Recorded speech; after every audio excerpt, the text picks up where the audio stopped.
Assalamualaikum warahmatullahi wabarakatuh. Perkenalkan, nama saya Muhammad Res Rasid dengan NIM 2004010075, Prodi Ekonomi Syariah, Fakultas Ekonomi dan Bisnis Islam, Institut Agama Islam Negeri Palopo.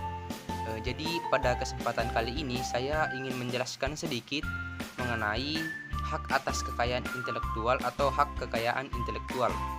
Jadi apa sih hak kekayaan intelektual itu? Pada dasarnya konsep tentang hak kekayaan intelektual bersumber pada pemikiran bahwa karya intelektual yang telah diciptakan atau dihasilkan oleh manusia memerlukan pengorbanan waktu, tenaga, dan biaya. Jadi pengertian hak atas kekayaan intelektual adalah hak untuk menikmati secara ekonomis hasil dari suatu kreativitas intelektual. Jadi berdasarkan pengertian ini, maka perlu adanya penghargaan atas hasil karya yang telah dihasilkan, yaitu perlindungan hukum bagi kekayaan intelektual tersebut. Tujuannya adalah untuk mendorong dan menumbuhkan atau mengembangkan semangat terus berkarya dan mencipta. Adapun objek perlindungan hukum yang diatur dalam hak kekayaan intelektual adalah karya-karya yang timbul atau lahir karena kemampuan intelektual manusia. Nah, apa sih fungsi dan pentingnya hak kekayaan intelektual itu? Yang pertama, sebagai perlindungan hukum terhadap pencipta dan karya ciptaannya.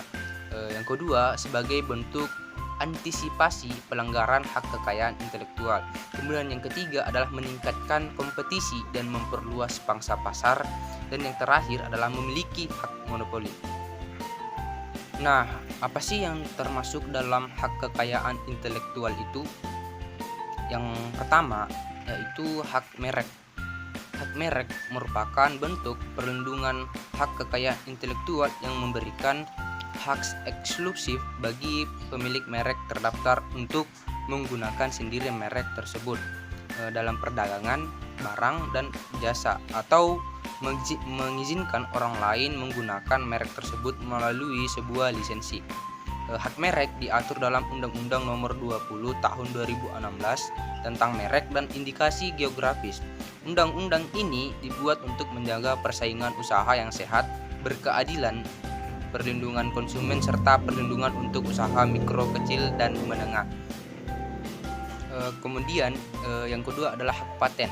Hak paten adalah salah satu bagian hak atas kekayaan intelektual yang berfungsi untuk melindungi karya intelektual dosen, mahasiswa, dan masyarakat umum yang menghasilkan karya. Karya intelektual bermacam-macam, mulai yang bersifat teknologi atau invensi, penelitian, seni, dan masih banyak lagi. Hak paten dilindungi Undang-Undang Nomor 13 Tahun 2016 tentang paten atau Undang-Undang Paten, di mana yang dimaksud dengan paten di sini adalah hak eksklusif yang diberikan oleh negara kepada inventor atas hasil invensinya di bidang teknologi untuk jangka waktu tertentu, melaksanakan sendiri invensi tersebut atau memberikan persetujuan kepada pihak lain untuk melaksanakannya. Kemudian yang ketiga, hak cipta atau copyright. Menurut Undang-Undang Nomor 28 Tahun 2014 tentang hak cipta adalah hak eksklusif pencipta yang timbul secara otomatis berdasarkan prinsip deklaratif setelah suatu ciptaan diwujudkan dalam bentuk nyata tanpa mengurangi pembatasan sesuai dengan ketentuan peraturan perundang-undangan. Dalam hak cipta terdapat dua jenis hak, yaitu hak moral dan hak ekonomi. Hak moral merupakan hak yang selalu melekat pada pencipta dan berlaku tanpa batas waktu.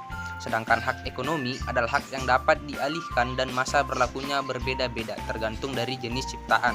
Misalnya untuk program komputer dan video game, masa berlaku hak cipta adalah 50 tahun sejak hak cipta diumumkan. Berbagai jenis ciptaan yang dilindungi oleh hak cipta mencakup ciptaan dalam bidang ilmu pengetahuan, seni, dan sastra, diatur di dalam pasal 40 ayat 1 Undang-Undang Hak Cipta. Sekian yang bisa saya sampaikan. Terima kasih. Assalamualaikum warahmatullahi wabarakatuh.